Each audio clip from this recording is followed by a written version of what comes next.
In this video, I will show you how to unblock people on Messenger. It's quick and easy. Let's begin. Open Messenger, tap this 3 lines icon. Tap the gear icon. Scroll down and find privacy and safety.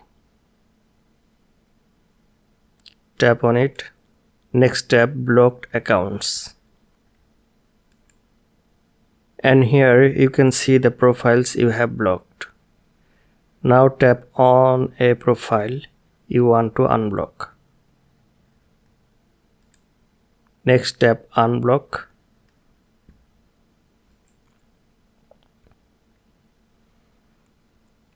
The profile will be unblocked. Bear in mind, if you blocked a friend, they were removed from your friend list. If you unblock them now, they won't be in your list again automatically. And you can't block them again for 48 hours. That's it. Hope you found this video helpful. Please give it a like. It helps me. Thank you.